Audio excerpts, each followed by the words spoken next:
RAM root apical meristem. तो root apical meristem में हम दो तीन चीज़ें पढ़ेंगे इसमें कि एक तो इसकी रूट एपिकल मेरिस्टेम ऑर्गेनाइजेशन क्या है, और दूसरा है जो इससे रिलेटेड है कि theories of root apical meristem. तो अभी ये वाला जो सेक्शन है, इस वाले वीडियो में हम पढ़ेंगे रूट एपिकल मेरिस्टेम ऑर्गेनाइजेशन। तो इससे पहले मैं ये बता दूं कि ये जो टॉपिक है ये बीएससी और बीएससी फाइनल ईयर और एमएससी फाइनल ईयर दोनों के लिए ये सिलेबस से कंसर्न्ड है। और एमएससी का तो पेपर 7th का फर्स्ट या सेकंड यूनिट का ये पार्ट है। तो ये क्वेश्चन और एसएएम थ्योरी और आरएएम ये बहुत एक्सपेक्टेड क्वेश्चंस होते हैं। तो इसमें आज हम जो पढ़ेंगे एसएएम हम किसी दूसरे वीडियोस में मैं डालूंगी। अभी हम पढ़ रहे हैं आरएएम यानी कि रूट एपिकल मेरिस्टेम। तो आरएएम का इसमें हम जो पढ़ेंगे वो पढ़ेंगे इसका ऑर्गेनाइजेशन, आरएएम का ऑर्गेनाइजेशन क्या है। तो सबसे पहले पता करते हैं कि आरएएम क्या है। जैसा कि नाम सजेस्ट कर रहा है, रूट एपिकल मेरिस्टेम। तीन चीज़ें हैं इसमें। पहली चीज़ है रूट, यानी कि ये रूट का एपिकल पोर्शन, अपेक्स पोर्शन, जिसको हम शीर्ष कहते हैं। रूट के शीर्ष पोर्शन में जो मेरिस्टेमेटिक जोन होता है, जो मेरिस्टेमेटिक सेल्स जहाँ पाई जाती हैं, उसके ऑर्गेनाइजेशन के बारे में हम यहाँ पे पढ़ेंगे। तो आरएएम की जो पोजीशन क्या होती है, ये आरएएम होता है ये कि ये इसके जो रूट का एपिकल या शीर्ष वाला जो पोर्शन होता है उसके सब एपिकल रीजन में, यानी जस्ट ऊपर सब एपिकल रीजन में ये पाया जाता है।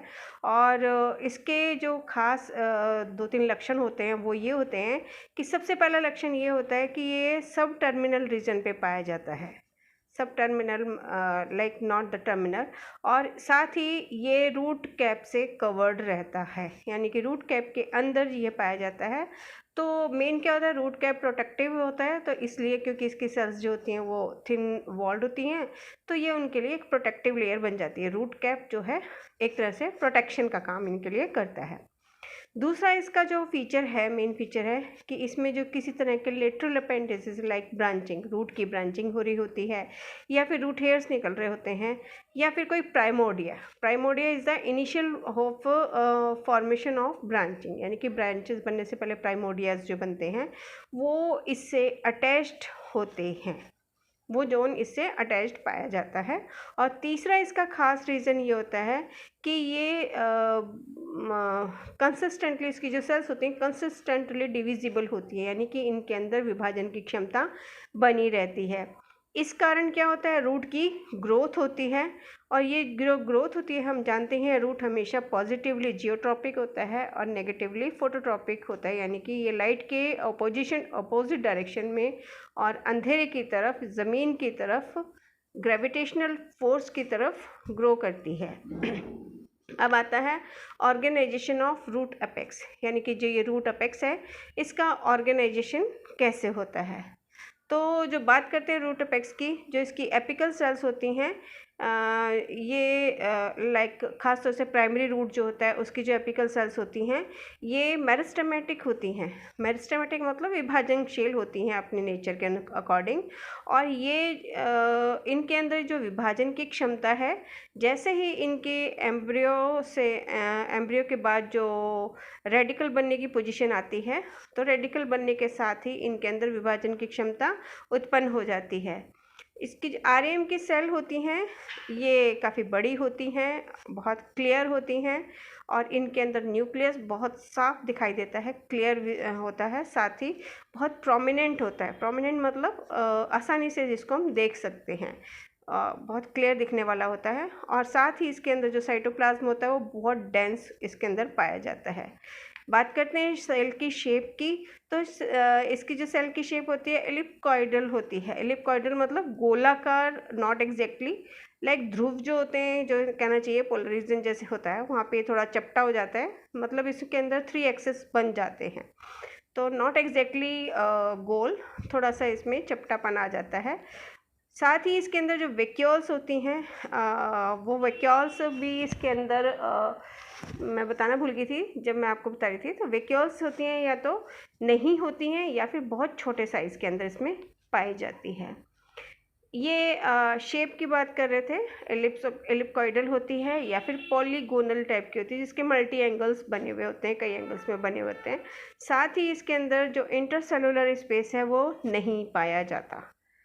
ये इसका एक फ़ीचर है, 2-3 फ़ीचर ख़ास हैं जो कि रूट अपेक्स के जो मेरिस्टेमेटिक ज़ोन है उसके हैं ये। और ये जो है पार्शली या फिर पूरे तौर से ये रूट कैप से कवर्ड रहता है, यानी कि कुछ या तो कुछ भाग इसका कवर्ड रहेगा या फिर पूरा भाग रूट कैप से प्रोटेक्ट रहता है। इसके बाद इसकी जो सेल्स होती हैं काफ़ी ज़्यादा मैच्योर्ड होती हैं। और ये कहाँ से डेवलप होता है, ये डर्मेटोकैलिप्टोजन, किसकी बात कर रहे हैं हम, रूट कैप की। डर्मेटोकैलिप्टोजन से इसका फॉर्मेशन होता है, ये होता है डाइकोट के अंदर, ठीक है। और जब मोनोकोट की यानी कि रूट कैप जो बनता है डाइकोट्स में डर्मेटोकैलिप्टोजन से बनेगा, और मोनोकोट में किससे बनेगा, ये कैलिप्टोजन से ही बनेगा, ठीक है। तो ये हो गया रूट कैप की बात। अब बात करते हैं आगे, जो आरएएम है इसकी जो सेल्स होती हैं ये मेन रूट जो होता है उसका फॉर्मेशन करती हैं और रूट कैप इनिशियल का निर्माण करती हैं। रूट कैप इनिशियल्स ही आगे रूट कैप का फॉर्मेशन करता है। बाकी जो टिश्यू सिस्टम इसके अंदर पाया जाता है, जैसे कि एपिडर्मिस है, प्रोटेक्टिव लेयर है, साथ में इसमें कॉर्टेक्स है जो कि ग्राउंड टिश्यू है, वेस्कुलर सिलेंडर है, ये जो होते हैं ये रूट अपेक्स में, इसके जो आगे का रीजन होता है रूट अपेक्स के बाद वाला रीजन, उसके अंदर ये सिस्टम इसमें पाया जाता है। तो अब ये इसकी स्ट्रक्चर है, ख़ास तौर से मैं थोड़ा सा स्ट्रक्चर में आपको एक्सप्लेन कर दूं कि ये जो सबसे नीचे वाला जो जोन इसमें आपको दिख रहा है, ये जो जोन आपको दिखाई दे रहा है नीचे वाला, इसका जो सब टर्मिनल पोजीशन है यहाँ पर रूट कैप पाया जाता है। रूट कैप के अंदर ही ये मेरिस्टेमेटिक जोन होता है जहाँ पे ये मेरिस्टेमेटिक एपिकल रीजन पाया जाता है। और ये जो मैं बता रही थी आगे जो इसका जो पार्टीशन होता है, ये से एडजेसेंट पोर्शन जो होता है इसके अंदर शुरू हो जाता है। इनर में कॉर्टेक्स है, फिर इन स्टील है, और बाकी इसके अंदर प्राइमरी मेटाजाइलम और प्राइमरी प्रोटोजाइलम इसके अंदर ये सब इसके अंदर जाइलम और फ्लोएम ये इसके अंदर पाए जाते हैं, ठीक है। तो ये मैंने इसके बाकी जोन तो आप जानते हैं, इसके अंदर इलोंगेशन जोन होता है, रूट हेयर डेवलपमेंट होता है, जहाँ पे रूट हेयर फॉर्मेशन होता है, फिर आगे का रीजन होता है। तो इसके 2-3 लेयर ये भी स्पेशल है कि कहाँ पे सबसे ज़्यादा एब्जॉर्प्शन होता है। तो ये मैंने आपको इसमें डायग्राम में भी समझाया है कि कहाँ पे सबसे ज़्यादा मिनरल का एब्जॉर्प्शन होता है, कहाँ पे इसमें जल का या वाटर का एब्जॉर्प्शन होता है। तो जहाँ ऑब्वियसली जहाँ रूट हेयर पाए जाएंगे उस रीजन से सबसे ज़्यादा सोल्यूट और वाटर इसका अब्जॉर्प्शन इसमें पाया जाता है। तो ये मैंने आपको डायग्राम में दिखाया है। अब बात करते हैं कि ये रूट हेयर के जो टाइप्स रूट अपेक्स के टाइप्स के बारे में बात करते हैं। तो आरएएम के जो टाइप्स होते हैं बेसिकली 5 टाइप के ये पाए जाते हैं। तो पहला टाइप होता है इसका फर्स्ट टाइप को हम कहते हैं ए टाइप।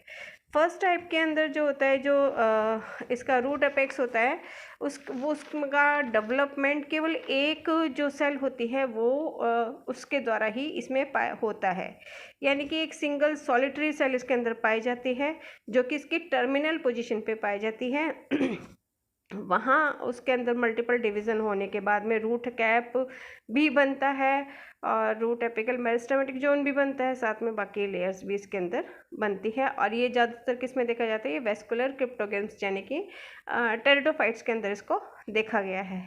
दूसरा आता है इसमें सेकंड टाइप आता है। सेकंड टाइप के अंदर क्या होता है कि जो रूट अपेक्स होता है इसके अंदर एक सिंगल लेयर ऑफ सेल्स, यानी कि सेल अकेला नहीं है, इसमें कुछ ग्रुप ऑफ सेल्स हैं एक सिंगल लेयर के अंदर मौजूद हैं, उनके अंदर मल्टीपल डिवीज़न होते हैं जिनसे कि जो रूट होता है उसके बाकी पोर्शन का निर्माण होता है, जैसे कि एपिडर्मिस है, कॉर्टेक्स है, वेस्कुलर टिश्यूज़ हैं, रूट कैप सेल्स हैं। इसका फॉर्मेशन इसी एक सिंगल लेयर ऑफ सेल्स के द्वारा होता है। ये जो रूट अपेक्स ऑर्गेनाइजेशन होता है ये ज़्यादातर रेननकुलेसी में पाया जाता है या फिर अमेंटिफेरी के अंदर पाया जाता है। जब मोनोकोटिलिडन्स की बात करते हैं तो उसके अंदर पाया जाता है। इसको हम रेननकुलस या एलियम टाइप भी कह सकते हैं, जबकि ये मोनोकॉट्स के अंदर पाया जाएगा। तो आई थिंक आपको सेकेंड टाइप क्लियर हो गया। फर्स्ट टाइप में हमने बात करी थी कि केवल एक सिंगल सेल होती है जिससे इसका डेवलपमेंट शुरू होता है, और सेकेंड टाइप जो होती है इसके अंदर सिंगल लेयर ऑफ सेल होती है जिसमें ग्रुप ऑफ सेल्स मौजूद होती हैं। थर्ड इसमें आता है थर्ड टाइप का जो रूट एपिकल मेरिस्टेम पाया जाता है, उसके अंदर क्या होता है थर्ड लेयर के अंदर, इसकी ये ज़्यादातर जिम्नोस्पर्म्स जो होते हैं उनके अंदर पाया जाता है। जिम्नोस्पर्म्स में जो इनिशियल सेल्स होती हैं दो ग्रुप के अंदर मौजूद होती हैं, और जो इनर दो ग्रुप के अंदर मौजूद होने के कारण दो लेयर बनाती हैं। इनर वाली लेयर जो होती है प्लीरोम बनाती है, आउटर वाली लेयर जो होती है पेरिब्लम बनाती है। ठीक है, तो प्लीरोम और पेरिब्लम से ही आगे फर्दर कॉर्टेक्स और जो स्टील है इसका फॉर्मेशन होता है। तो कॉर्टेक्स ऑब्वियसली बाहर वाली लेयर से कॉर्टेक्स बनेगा यानी कि पेरिब्लम से, और इनर वाली लेयर जो प्लीरोम है वो स्टील फॉर्मेशन करेगी। अब आता है फोर्थ टाइप की जो बात करते हैं, सॉरी ये थर्ड टाइप का एग्जाम्पल नहीं बताया मैंने आपको। ये थर्ड टाइप के जो होते हैं ये होते हैं प्रोटिएसी फैमिली में या फिर कैज़्यूराइनेसी फैमिली के अंदर पाए जाते हैं, इसीलिए इनको कैज़्यूराइना भी समटाइम्स बोला जाता है। बात करते हैं फोर्थ टाइप के रूट एपिकल मेरिस्टेम जो होते हैं ये ज़्यादातर एंजियोस्पर्म्स जो होते हैं उसके अंदर पाए जाते हैं। इस प्रकार के इस प्रकार के रूट एपेक्स जो होते हैं मेरिस्टेमेटिक जोन के अंदर जो होता है, ये 3 लेयर्स इसके अंदर बनती हैं। अपर लेयर जो होती है सबसे बाहर वाली लेयर ये होती है डर्मेटोजन और रूट कैप, और मिडल लेयर जो होती है ये पेरिब्लम बनाती है, और इनर लेयर जो होती है वो बनाती है प्लीरोम। तो ऑब्वियसली जो आउटर लेयर है डर्मेटोजन है, तो डर्मेटोजन है कैलिप्टोजन है, ये बनाएगी अगर डाइकोट है तो ये बनाएगी एपिडर्मिस भी बनाएगी, और रूट कैप फॉर्मेशन इससे होगा। ठीक है, बात करते हैं जो इनर मिडल वाली लेयर है जिसको कहते हैं पेरिब्लम से कॉर्टेक्स बनता है, और इनर लेयर है प्लीरोम जो होती है वो इसका क्या बनाएगी स्टील या वेस्कुलर बंडल्स बनाने का काम करेगी। ठीक है, अब जो हमने बात करी थी जो इस प्रकार का रूट एपिकल जोन जो होता है यानी कि फोर्थ टाइप का रूट एपिकल जोन होता है ये ज़्यादातर डाइकोट्स में पाया जाएगा, तो डर्मेटोकैलिप्टोजन पाया जाएगा, पहले भी बता चुकी हूँ इस चीज़ को, और इसलिए इसको कॉमनली डाइकोट टाइप भी बोला जाता है, लेकिन जब मोनोकोट होता है तो इसको जेफ्रिएंथस टाइप बोला जाता है।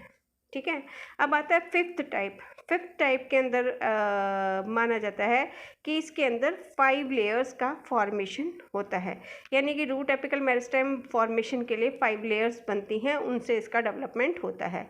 तो ये ज़्यादातर मोनोकोट्स में पाया जाता है, और इसके अंदर जो रूट अपेक्स होता है उसकी 5 लेयर्स जैसे मैंने बताया था, तो 5 लेयर्स की आउटर मोस्ट लेयर जो होती है ये होती है कैलिप्टोजन जो कि रूट कैप बनाती है। ठीक है, कैलिप्टोजन के जस्ट आफ्टर जो सेकंड फॉलोइंग लेयर होती है वो होती है डर्मेटोजन, जिससे कि एपिडर्मिस का निर्माण होगा। फिर थर्ड और फोर्थ लेयर जो होती हैं ये फिर पेरिब्लम और प्लीरोम बनाती हैं, यानी कि पेरिब्लम थर्ड लेयर जो बना रही है वो बनाएगी कॉर्टेक्स और प्लीरोम बनाएगा स्टील। इस तरह की जो रूट एपेक्स पाई जाती है जिया मेज में पाई जाती है, और इसको जिया मेज या इसको जिया मेज टाइप या जिया टाइप भी कहा जाता है। ये है डायग्राम में मैंने बहुत क्लियरली समझाया है, मैं अभी शॉर्ट में समझाती हूँ कि जो फर्स्ट टाइप आपको दिख रहा है इसके अंदर दिख रहा है आपको केवल एक सिंगल सेल है टर्मिनल पोजीशन पे। सेकंड टाइप में एक लेयर ऑफ सेल है जो टर्मिनल पोजीशन पे मौजूद है। थर्ड आप जो डायग्राम देख रहे हैं इसके अंदर 2 लेयर्स बन रही हैं, और फोर्थ डायग्राम के अंदर 3 लेयर फॉर्मेशन हो रहा है, और फिफ्थ जो दिखाई दे रहा है फिफ्थ टाइप इसके अंदर 5 लेयर्स इसके अंदर बनती है। तो होप कि मैंने आपको बहुत अच्छे से ये समझा दिया है। सो प्लीज़ अगर आपको समझ में आता है या आपकी कोई क्वेरी है तो आप मुझे कमेंट कर सकते हैं। Thank you.